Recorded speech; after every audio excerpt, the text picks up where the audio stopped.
जय हिंद। अभी बात बनी कुछ, ये झाझर के नौजवान आसपास के इलाकों के पूरे हिंदुस्तान में बल्कि पूरे वर्ल्ड के अंदर इनका नाम है। खासकर फौज के अंदर आप लोगों का बहुत ज्यादा नाम और सम्मान है। झाझर के अभी तक कुछ गांव ऐसे हैं जहां से कि फौज के अंदर रिक्रूटमेंट सीधी दी जाती। इनका नाम अभी से नहीं, फर्स्ट वर्ल्ड वॉर से चालू है। तो आज मैं आपके सामने जनरल सुधीर सिंह जाखड़ जो पेश करने जा रहा हूं, आपसे बात करने जा रहा हूं, वो है impact of military army on socio economic structure of Haryana. इसके बारे में जो है मैं शुरू करूंगा कुछ फैक्ट्स फर्स्ट वर्ल्ड वॉर के, उसका बाद बताऊंगा कि इसका क्या क्या इम्पैक्ट हुआ। वैसे तो इसके बारे में ज्यादा आप लोगों से ही मैं सुनना चाहूंगा, क्योंकि आप जो बैठे हैं किसी ना किसी तरीके से फौज से कनेक्टेड हैं। आप में से कितने हैं जिनके घर के अंदर कोई फौजी है? हाथ ऊपर करें। जो भी हो, आपके घर में कोई फौजी है, ऊपर हाथ खड़ा करें जरा। तकरीबन 50%, 40 से 50% है। तो आप सब यहाँ पर एजुकेशन लेने के लिए आ रखे हैं। ये सब नतीजा है हमारे फौजी जो कि फर्स्ट वर्ल्ड वॉर से लेके अभी तक चलते रहे हैं, अपनी कुर्बानी देते रहे हैं। फर्स्ट वर्ल्ड वॉर के अंदर हमारा जो कंट्रीब्यूशन था वो टोटल आर्मी जो गई थी लड़ने के लिए फ्रांस, मेसोपोटामिया, ऐसी जगहों के ऊपर, उसमें तकरीबन 1 मिलियन हमारे सिपाही गए थे, हमारे जांबाज, फर्स्ट वर्ल्ड वॉर में। और इनमें से 74,187 ने शहादत दी, अपने प्राणों की कुर्बानी दी इस वर्ल्ड वॉर में। और 67,000 लोग हमारे जवान ये घायल हुए। तो आप अनुमान लगा सकते हो कि इतनी जो है अपने जवानों ने कुर्बानी दी, वो किस लिए दी थी? वो अपने देश के लिए और अपनी इज्जत के लिए। जो सर ओचेलनेक बोलते हैं, जो कि CNC होते थे, आर्मी कमांडर टाइप, तो वो बोलते हैं कि इन्होंने जो अपनी कुर्बानी दी वो अपनी ऑनर के लिए दी, अपनी इज्जत के लिए। और इसके अलावा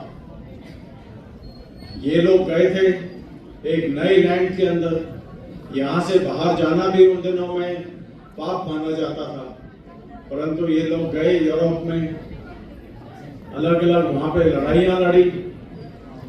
फ्रांस के अंदर उन्होंने देखा कि कैसे जर्मनी के लोग जो वहां की फौज आके उनको डिस्ट्रॉय कर रही थी, उन्होंने बहुत बहादुरी से उनका सामना किया। और जो मैंने बताया, ओवरऑल इस लड़ाई के अंदर 74,187 जवान शहीद हुए। इनके अवार्ड्स भी बहुत सारे हैं उस टाइम के। सबसे पहला अवार्ड मिला था Khudadad Khan, he was first Victoria Cross. इसके अलावा और भी बहुत सारे थे जो कि यहाँ पर हमारे कर्नल साहब योगेंद्र साहब बैठे हैं, इनके भी दादा वहाँ पर होते थे, उनको भी विक्टोरिया क्रॉस मिला था। तो ये सब उन्होंने फर्स्ट टाइम बाहर गए थे। जो हम सोचते थे कि गोरे लोग वो हमारे मास्टर्स हैं, उस टाइम उन्हीं के खिलाफ लड़े जर्मनी के, और उन्होंने खूब उनको लहू का खून पिलाया। यानी कि फर्स्ट टाइम उन्होंने ये किया कि भाई हम इनके ऊपर हावी हो सकते हैं। जब ये वहां पर पहुंचे फ्रांस में, तो उन्होंने वहां के लोगों को देखा, उनका रहना सहना देखा, और वो वहां से फिर चिट्ठियां लिखते थे। ये चिट्ठियां लिखते थे कि कैसे हमारे मुकाबले में उनकी जो लेडीज थी वो पढ़ी लिखी थी, पढ़ी लिखी होने के वजह से एक साथ पूरा कंट्रीब्यूशन करती थी। उनके डेली कामों में कैसे वो लगी रहती थी, और अगर किसी का पति शहीद भी हो गया तो कैसे निडरता से वो और अपने प्रॉपर बिना किसी के सहारे के वो वहां पे रहती थी।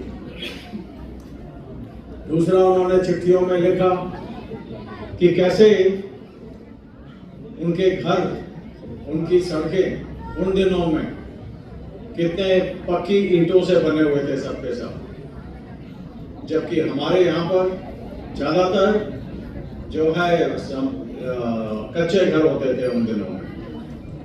इसके अलावा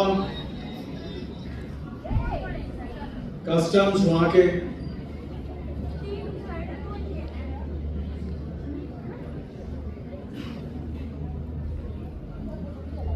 कस्टम्स जो कि हमारे यहाँ पर विधवा को बहुत वो माना जाता था, वहां पर ऐसा कोई चक्कर नहीं था।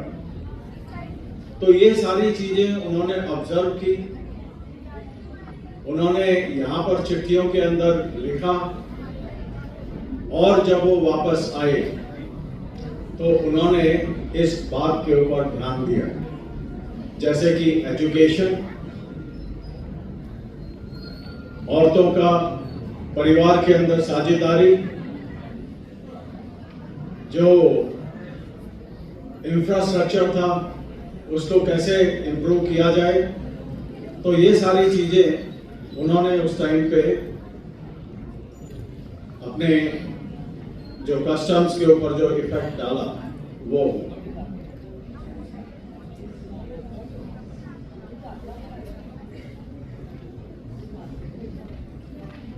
तो अभी मैं आता हूं कि किस तरीके से सोशियो कल्चरल इम्पैक्ट हरियाणा की सोसाइटी के ऊपर हमारे फौजी जवानों से पड़ा।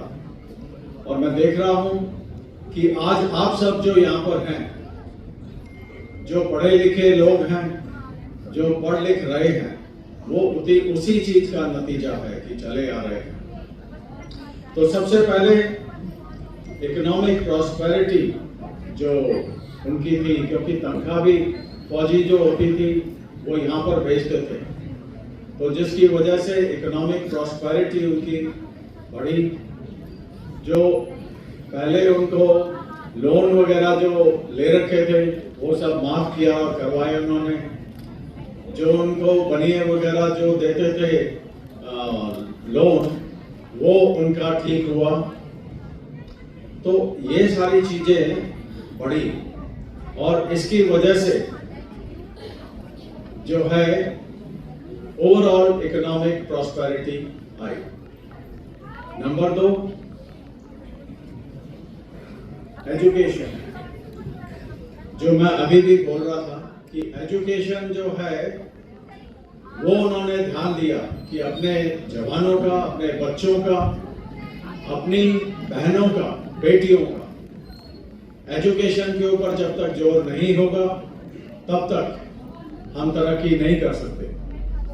तो उस टाइम से ये एजुकेशन के ऊपर जो जोर डालना शुरू हुआ, जाट कॉलेज वगैरह उसी टाइम पे है। उसके थोड़ी देर बाद ऐसे ही जो यूनिवर्सिटीज जो बन रही थी, जो कि सिर्फ कैलकाटा या चेन्नई या बॉम्बे या इस जगह पे जो थी, वो इन्होंने बढ़ा के लाहौर और अपने पंजाब उन दिनों का जो एरिया होता था वहाँ पे भी लाना शुरू किया। तो एजुकेशन के ऊपर जोर डाला। तीसरी बात, break down of social taboos, खासकर पर्दा सिस्टम। तो उन्होंने, क्योंकि फ्रांस के अंदर देखा था कि कैसे जो है लेडीज, जो वहाँ की औरतें थी, वो बढ़ चढ़ के हर एक चीज में हिस्सा लेती थी, क्योंकि उनकी एजुकेशन। तो उन्होंने जो पुराने रीति रिवाज थे उनके ऊपर जोर डाला कि इनको खत्म किया जाए, जो कि अपने हित में नहीं थे। नेक्स्ट जो है इंक्रीज पॉलिटिकल अवेयरनेस, यानी कि पहले तो हर एक अपने गांव के अंदर सीमित रहते थे।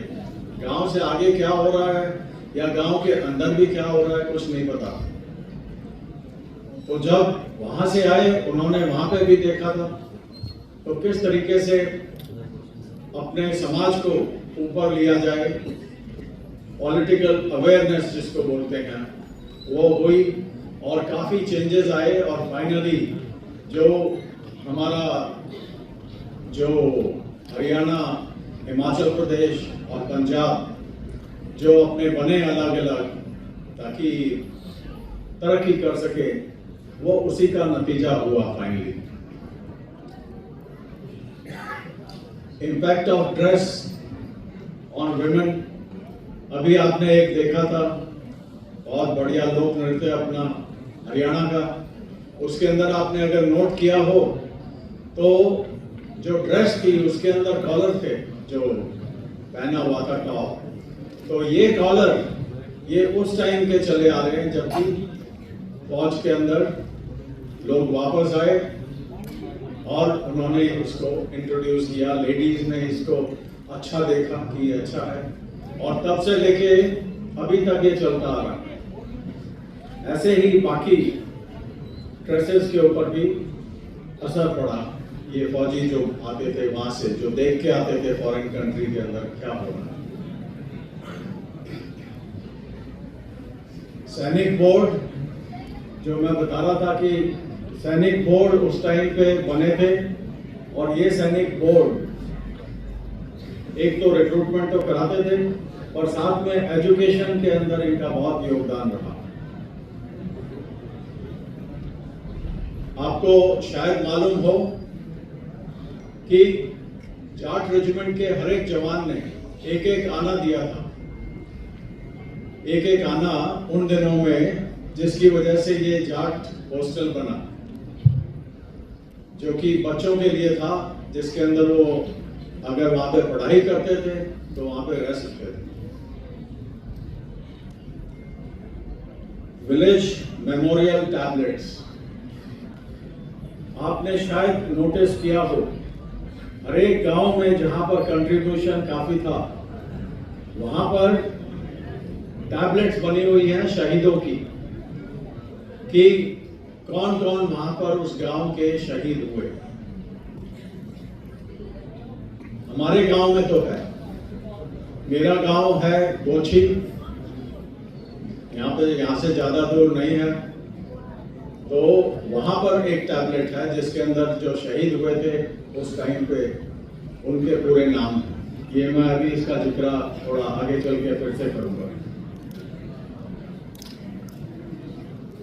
इसी तरीके से जो डेवोल्यूशन ऑफ पावर्स था, यानी कि पहले पावर सेंट्रिक होता था, एक होता था, परंतु बाद में इसको नीचे लेवल के ऊपर जाना शुरू हुआ।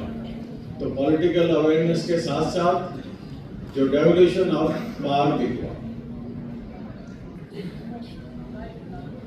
जो हमारी खेती की जो ट्रेडिशंस थे, जो खेती के टेक्निक्स थे, वो काफी कमजोर थे। यानी कि उपज कम होती थी, मेहनत ज्यादा होती थी। तो ये चीज भी, इन सारी चीजों की वजह से जो है बढ़िया हुआ, एग्रीकल्चर प्रैक्टिस अच्छी हुई, कैनाल नेटवर्क बना, जिसकी वजह से हरियाणा और आप लोग सबके सब तरक्की कर पाए।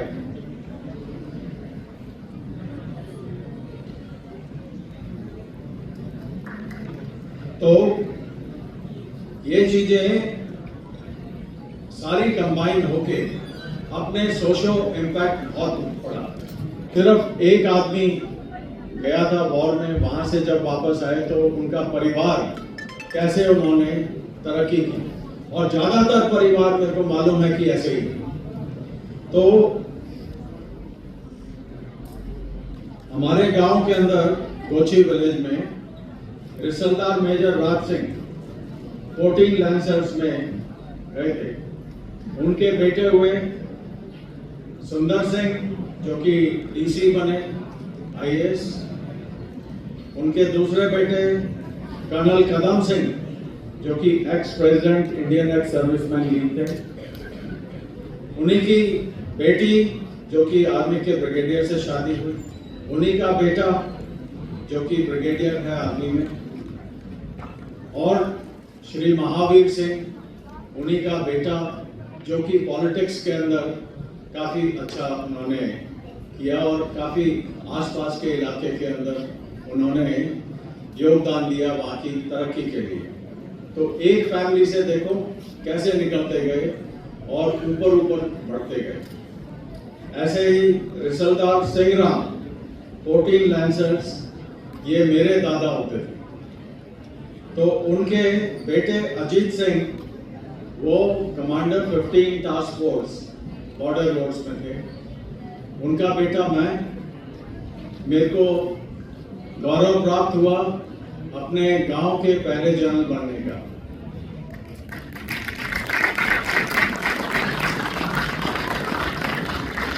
मेरे बड़े भाई धर्मवीर सिंह, वो सेशन जज रिटायर हुए। तो एक फैमिली से कैसे बढ़े, ऐसे ही हमारे चाचा के बच्चे अब सबके सब सही पहुंचे हुए हैं, हर एक के। कैप्टन दलपत सिंह डीगल गांव के, इन्होंने भी बहुत जो है काफी नाम कमाया। ऐसे ही और भी हैं बहुत सारे हमारे गांव के, जिनके कि परिवार काफी अच्छा कर रहे हैं। मैंने बताया हमारे जो कर्नल योगेंद्र यहाँ पे बैठे हैं, उनके दादा, जिनका कि विक्टोरिया क्रॉस उनको मिला था, और अभी भी जो है क्या हमारे विक्टोरिया क्रॉस उनकी जो एक, आपने 3 मूर्ति अगर दिल्ली में गए हो तो एक मूर्ति उनके नाम की भी है।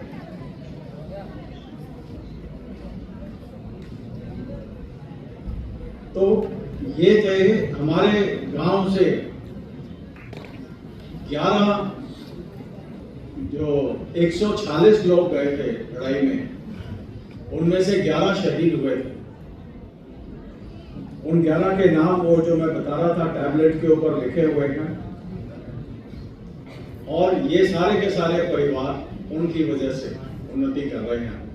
आप भी अगर देखोगे, आपके जो परिवार की जो लीनिएज है ऊपर अगर जाओगे, तो उनकी वजह से ही परिवार ऊपर उठ रहा है। तो अभी मैं ज्यादा टाइम, मेरा टाइम इतना ही था। ये टाइम लेते हुए याद रखो, अपने अपने पूर्वजों को याद करो, जो कि और अभी भी जो फौज में हैं, उनका भी ये दायित्व बनता है कि अपने समाज के लिए काम करें। जब वो पेंशन आते हैं तो आसपास के इलाके को ऊपर ले जाने के लिए काम करें। आज मुझे बहुत खुशी हुई है आप लोगों के बीच आके, एक बार फिर से मैं देखता हूं कि आपका जोश कैसा है।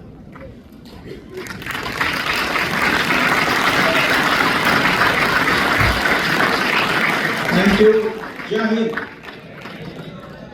जय हिंद। Thank you.